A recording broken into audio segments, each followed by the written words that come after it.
एक लड़का था जिसका नाम अहमद था। वह एक छोटे से गांव में रहता था जहां हर तरफ हरियालियां और खूबसूरती थी। हमाद की उम्र तकरीबन 7 साल थी और वह बहुत ही खुश मिजाजा और जिंदा दिल बच्चा था। हमाद को खेल को बहुत पसंद था। वह हर रोज अपने दोस्तों के साथ पार्क में जाता और मुख्तलिफ खेल खेलता। कभी वह झूले झूलता, कभी स्लाइड पर फिसलता और कब बहरियत के कले बनाता। लेकिन सबसे ज्यादा से तितलियों के पीछे भागना पसंद था। वो सारा दिन तितलियों के पीछे भागता रहता, उनकी खूबसूरती और रंग बिरंगे परों को देखकर खुश होता। वो तितलियों को पकड़ने की कोशिश करता, लेकिन वो हमेशा हाथ की पहुंच से दूर रहते। कभी वह गेंद से खेलता, अपने दोस्तों के साथ फुटबॉल खेलता और कभी कभी अकेला ही गेंद को अधर अधर फेंकता। गेंद के साथ खेलना उसका दूसरा पसंदीदा हम शगला था। कभी दोस्तों के साथ दौड़ लगाता, वहां पर उसके दोस्त पार्क में दौड़ लगाते और देखते कि कौन सबसे पहले पहुंचता है। हमाद हमेशा जीतने की कोशिश करता और जब वह जीता तो बहुत खुश होता। लेकिन उसे पढ़ाई बालकल पसंद न थी। जब भिया सकीमा इसे पढ़ने के लिए कहती, वह बहाने बनाता और कहता कि उसे खेलने जाना है। किताबें उसे बोरंगल गति थे और वह हमेशा से दूर भागता। अस्कीमा इसे समझाती कि है बेटा, वक्त की कदर करो, पढ़ाई भी जरूरी है। वहां से बताती खा गरुहा भी मेहनत करेगा तो बड़ा होकर कामयाब इंसान बनेगा। लेकिन हमाद को यह बातें समझ नहीं आती थी। लेकिन वह कहता, मां ज्या भी तो मैं छोटा हूँ, मेरे पास सब हतोकत है। वहां पनीमा को यकीन दिलाता, कहो हबाद में पढ़ाई कर लेगा और अभी से खेलने दिया जाए। अस्कीमा मुस्कुराकर उसकी बातें सुनती और दिल दिल में दुआ करती कि हमाद जल्द जल्द समझ जाए। हमाद के जिंदगी में एक दिन ऐसा आया जब आसन कुछ नया सीखा। एक दिन वह तितलियों के पीछे भागते भागते एक खूबसूरत बाग में पहुंच गया। वहां इसने एक बूढ़े आदमी को देखा जो फूलों की देखभाल कर रहा था। बूढ़े आदमी ने हमाद को देखा और मुस्कुराकर कहा, बेटा, तितलियों के पीछे भागने से बेहतर है कि तुमान के लिए फूल लगाओ। हमाद ने हैरान होकर पूछा, फूल लगाने से क्या होगा? बूढ़े आदमी ने जवाब दिया, जब तुम फूल लगाओगे तो तितलियां खुद ब खुद तुम्हारे पास आएंगी और साथ ही तुम्हें यह भी सीखने को मिलेगा कि मेहनत का फल हमेशा मीठा होता है। हमाद ने इस बात पर गौर किया और फैसला किया, कहो अभी फूला गाएगा। इसने बूढ़े आदमी से फूला गाने के तरीके सीखे और हर रोज मेहनत से बाग की देखभाल करने लगा। कुछ ही दिनों में इसके बाग में खूबसूरत फूल खिलने लगे और तितलियां भी आने लगे। हमाद ने सीखा कि मेहनत और सब्र से ही कामयाबी हासिल होती है। इसने अपनी मां की बातें भी याद की और पढ़ाई में भी दिल लगाने लगा। अब वह न सिर्फ खेलता था बल्कि पढ़ाई में भी अच्छे नंबर लाता था। अस्कीमा बहुत खुश हुई और हमाद को देखकर फख्र महसूस करने लगी। यूं हमाद ने तितलियों के पीछे भागने से लेकर फूला गाने तक सफर तय किया और एक कामयाब और मेहनती बच्चा बन गया। एक दिन हमाद जंगल में तितलियों के पीछे भाग रहा था। वह तितलियों के रिंग बरंगे दुनिया में खो गया था। उनके पीछे दौड़ते हुए इसने वक्त का भी ख्याल न रखा। कहां से एक बहुत बड़ा और बूढ़ा कुछवा नजर आया। कुछवा दरख्तों के दरमियान आराम से बैठा था, जैसे वह दुनिया के सारी हिकमत अपने अंदर समोए हुए हो। कुछवा बहुत आस्ता आस्ता चल रहा था। उसकी हर हरकत में सकूनावर तहम्मुल था, जैसे वो हर कदम कुछ समझकर उठा रहा हो। हमाद ने कुछवे से पूछा, नाना जान, आप इतने आहिस्ता क्यों चलते हैं? इसकी आवाज में तजस्सावर हैरत थी, जैसे वो कुछवे की हिकमत को समझने की कोशिश कर रहा हो। कुछवा मुस्कुराया और बोला, बेटा, मैं वक्त की कदर करता हूँ। हर लम्हा हकीमती है और मैं चाहता हूँ कि मैं हर लम्हे को पूरी तरह महसूस करूँ। जिंदगी की दौड़ में हम अक्सर अहम चीजों को नजरअंदाज कर देते हैं।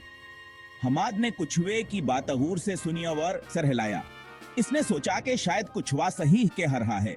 हम सबको अपनी जिंदगी में सुकूनावर तहम्मुल की जरूरत है। कुछवा बोला, बेटा, जिंदगी में तेजी से दौड़ने की जरूरत नहीं है। हर चीज का अपना वक्त होता है।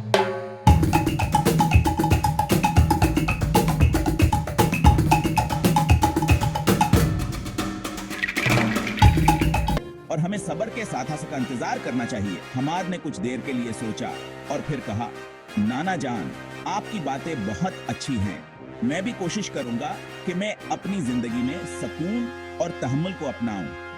कुचवा मुस्कुराया और बोला, बेटा, यही जिंदगी का राज है। सुकून और तहम्मुल के साथ जीव और हर लम्हे को पूरी तरह महसूस करो। हमाद ने कुचवे को अलविदा और वापस अपने घर की तरफ चल पड़ा। इसके दिल में कुचवे की बातें गूंज रही थी और उसने फैसला किया, कहो हाँ, अपनी जिंदगी में सुकून और तहम्मुल को अपनाएगा। हमाद के चेहरे पर मुस्कुराहट थी और उसने महसूस किया कि आज उसने कुछ बहुत अहम सीखा है। जंगल की तलियां अब बहस के इर्द गिर्द दौड़ रही थी, लेकिन अब बुहाने के पीछे भागने के बजाय उनकी खूबसूरती को महसूस कर रहा था। जंगल में सुकूनावर खामोशी थी और हमाद ने इस लम्हे को पूरी तरह महसूस किया।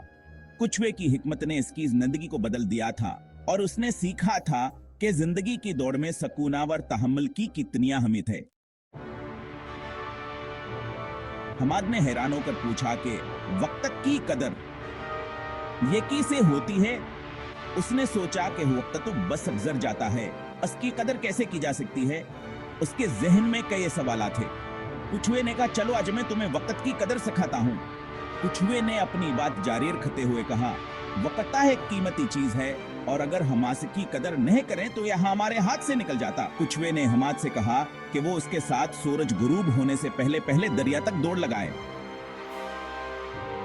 कुचवे ने मजीद कहा, ये दौड़ तुम्हें सिखाएगी कि वक्त की कदर कैसे की जाती है। हमाद ने कुचवे की बात को संजीदगी से लिया और दौड़ के लिए तैयार हो गया। हमाद ने सोचा यह तो बहुत आसान है और दौड़ पड़ा। इसने अपनी पूरी ताकत लगा दिया और तेजी से दौड़ने लगा। इसके जहन में सिर्फ एक ही बात थी, कहां से सूरज गुरूब होने से पहले दरिया तक पहुंचना है। रास्ते में इसने देखा कि कुचवा आहिस्ता आहिस्ता चल रहा है, लेकिन वह फिर भयापन रफ्तार कम नहीं करता। हमाद ने सोचा कि कुचवा कभी अभ्यास का मुकाबला नहीं कर सकता, लेकिन जिसे जैसे वक्त गुजरता गया हमाद को एहसास हुआ कहां से कि ताकत कम हो रही है। इसने देखा कि सूरज आहिस्ता आहिस्ता गुरूब हो रहा है और दरिया भी बेदूर है। इसने अपनी रफ्तार बढ़ाने की कोशिश की, लेकिन नासी की सांस फूलने लगी। कुचवा आहिस्ता आहिस्ता चलता रहा और आखिरकार दरिया के करीब पहुंच गया। हमाद ने देखा कि कुचवा दरिया के किनारे पर खड़ा है और सूरज गुरूब हो चुका है।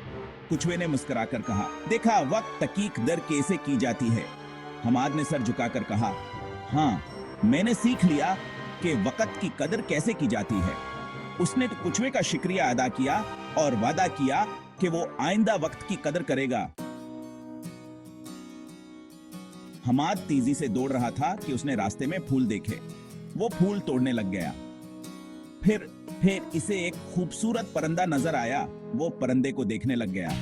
इसे एहसास ही नहीं हुआ कि वक्त कितनी तेजी से गुजर रहा है। जब सूरज गुरूब होने वाला था तो हमाद को ख्याल आया कि इसे तो दरिया तक पहुंचना है। वो तेजी से दरिया की तरफ भागा, लेकिन तब तक बहुत देर हो चुकी थी। सूरज गुरूब हो चुका था और कुचवा दरिया के किनारे बैठा मुस्कुरा रहा था। हमाद ने कुचवे से कहा, नाना जान में हार गया। कुचवा बोला, बेटा तुम हारे नहीं, बल्कि तुमने वक्त की कदर करना सीखी है। कुचवे ने हमाद को समझाया कि वक्त बहुत कीमती है, जो एक बार चला गया वो वापस नहीं आता। हमाद को अपनी गलती का एहसास हो गया। उसने कुचवे से वादा किया कि वो अब वक्त जाया नहीं करेगा। हमाद ने घर आकर अपनी मां की बात मानी और पढ़ाई पर तवज्जो देना शुरू कर दी। इस दिन के बाद से हमाद वक्त की कदर करने लगा। वो समझ गया कि वक्त से कीमती चीज दुनिया में कोई नहीं है। वो अपने काम वक्त पर करने लगा और कभी वक्त जाया ना करता था। हमाद ने यह सबक अपने दोस्तों को भी सिखाया। वो सब ने मिलकर वक्त की कदर करना सीखी, क्योंकि वक्त ही वो दौलत है जो कभी खत्म नहीं होती, लेकिन इसे जाया करना बहुत आसान है। आउटपुट जैस